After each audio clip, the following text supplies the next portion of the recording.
મારો દીકરો સંગીતની દુનિયામાં પાછો દાખલ થઈ ગયો. પૈબા, જ્યારે મનથી શરીરથી થાકી જાઉં ને ત્યારે આ સંગીત મને બહુ જ રાહત આપે. એવું લાગે જાણે હું સ્વર્ગમાં પહોંચી ગયો. બોલો, તમને કઈ કામ હતું? કેમ? કામ વગર હું મારા દીકરાને મળવા ના આવી શકું? આજે કેટલા વખત પછી તમારા આ શબ્દોએ મને બાની યાદ અપાવી દીધી. ગુરુ, હવે કેશવ નથી તો હિસાબમાં તને જો જરૂર લાગે, એમ લાગે કે હું તારી મદદરૂપ થઈ શકું છું, તો તું મને નિસંકોચ કહેજે. હો, ચોક્કસ પૈબા, પણ હજુ એવું કઈ લાગતું નથી. એકલા હાથે તું કેટલું સંભાળીશ ગુરુ? ઘર, દુકાન, દીકરી. હું તને નાનપણથી જોતી આવી છું. તને કોઈ વાતનું ખોટું લાગતું નથી અને કોઈ વાતની કોઈ માંગણી પણ નથી કરતો. મળે તો ઠીક અને ના મળે તો પણ ઠીક.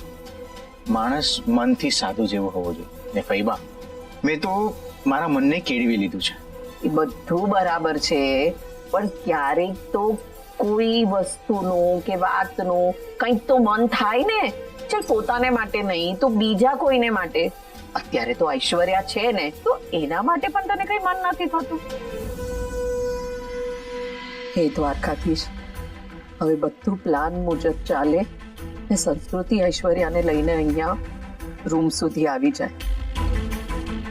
ફૈબા, ફિલોસોફી તો બહુ સાંભળી, પણ મારે હવે સાચે સાચી વાત સાંભળવી છે. કાલે સવારે ઐશ્વર્યાના લગ્ન થશે ને મા વિનાની દીકરીના લગ્ન થાય તો બાપ ઉપર જવાબદારી વધી જાય. જો જવાબદારીમાંથી તો તું પાછો ફરે એવો તો છે નહીં. તે ઐશ્વર્યા માટે કોઈ તો સપનું જોયું હશે ને? સપનું નહીં, સપનાઓ. અને એક નહીં, અઢળક.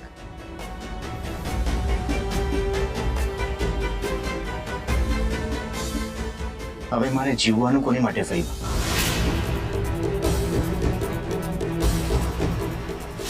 મામાને હાર્ટ ઇશ્યુ છે, એને રિપોર્ટ માટે મનાવવાના છે. એવું કહીને હું ઐશ્વર્યાને અહીંયા લઈ આવી. હવે ફૈબાએ બધું સંભાળી લીધું હોય તો સારું.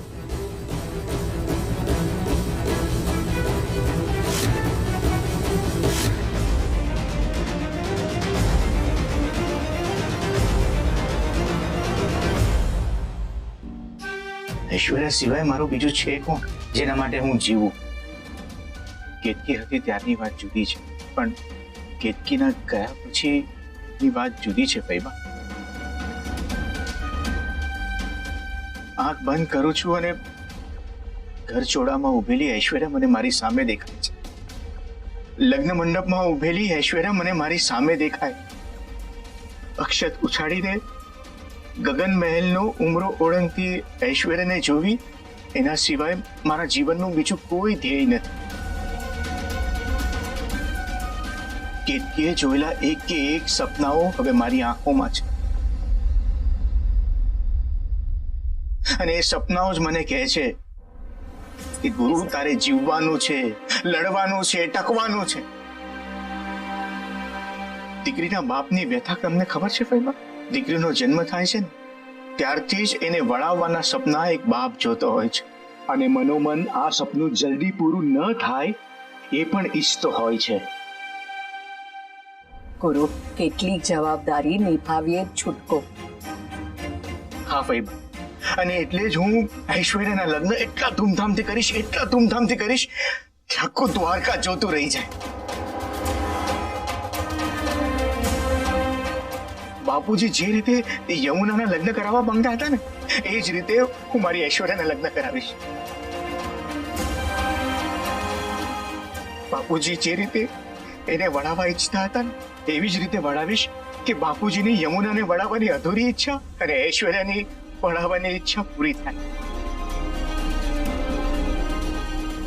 ભાઈ બાપ, ઐશ્વર્યા તો મારું માન, મારું સન્માન, મારું સ્વાભિમાન છે.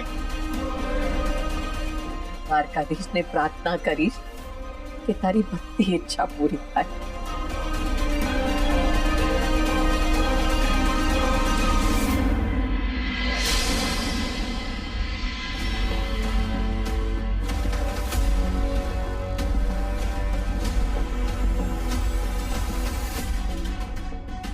ઓલી સંસ્કૃતિએ માધવમાં છુપાયેલા કેશવને કદાચ ઓળખી લીધો છે.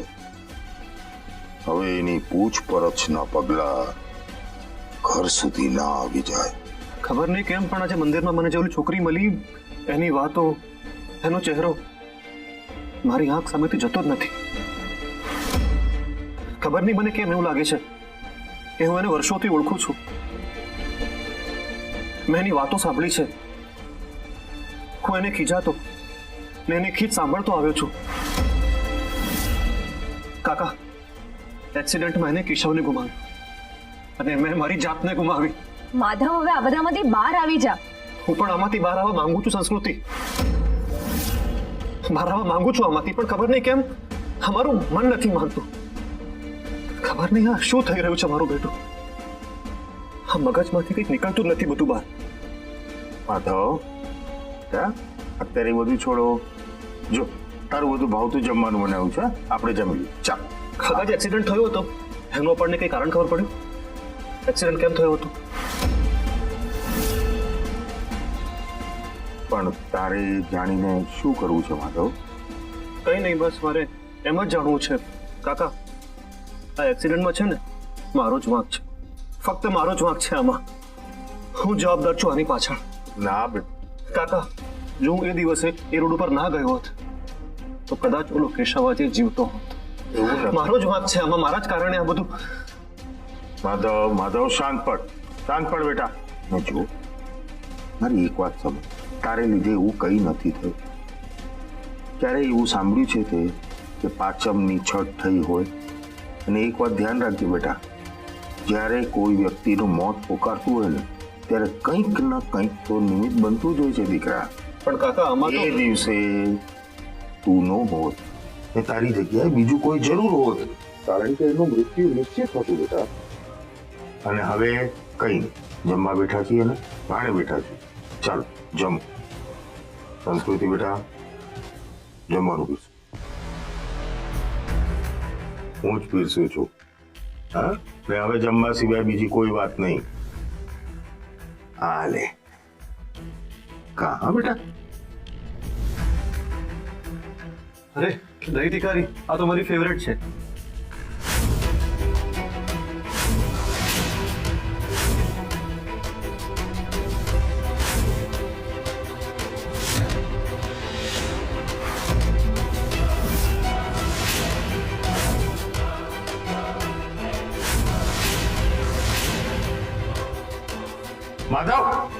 માધવ બેટા. મને તો નહોતું કે તું ઐશ્વર્યાને આવી રીતે લઈ આવીશ. સારા હેતુથી કામ કરતા હોય ત્યારે તમને ભગવાન પણ હેલ્પ કરે. સંસ્કૃતિ, તે ઐશ્વર્યાને એવું તે શું કહ્યું કે તારી સાથે આવવા માટે તૈયાર થઈ ગઈ? ખોટું બોલે. વૈભા, મેં ઐશ્વર્યાને કીધું કે મામાની તબિયત સારી નથી, એમને ચેસ્ટ પેઇન થાય છે અને એ ટેસ્ટ કરવા માટે રાજી પણ નથી. ઐશ્વર્યા ટેન્શનમાં આવી ગઈ. એને મને કીધું કે ચાલ આપણે પપ્પાને સમજાવીએ, અને અમે ત્યાં આવ્યા. સરસ ઇમોશનલ બાનું શોધી કાઢીશ. પણ ખોટું બોલીને મંગળ. મહાભારતમાં ભગવાન શ્રી કૃષ્ણએ કહ્યું છે કે કોઈના હિત માટે અસત્યનો સહારો લેવો પડે ને તો કોઈ અફસોસ નહીં કરવાનો. વૈભા, હવે ઐશ્વર્યા ટેન્શનમાં હશે. એ બિચારીને રાતનો ઉજાગરો થશે. પણ તે એના હિત માટે જ કર્યું છે ને. સંસ્કૃત, તું હવે બહુ ટેન્શન ના લઈશ. અત્યારે તો આપણું કામ પત્યું ને એ વધારે ઇમ્પોર્ટન્ટ છે. એકવાર આપણી છોકરી ઓલા નીરવની ચુંગલમાંથી બહાર આવી જાય એટલે બસ, હું પણ તારી ભેગી આવીને ઐશ્વર્યાની માફી માંગીશ.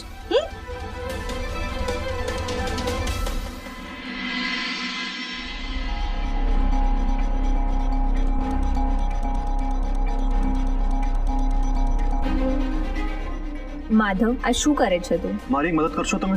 હા બોલ. ઓલા કેશવનું સોશિયલ મીડિયા એકાઉન્ટ ગોતવું છે. કેશવનું? અરે હા, કેશવનું. સંસ્કૃતિ, પ્લીઝ મારી મદદ કરો તમે. મારી સામું શું જોવો છો? હા, અરે બેસો, મને ગોતી આપો તમે. ટ્રાય તો કરો એકવાર તમે.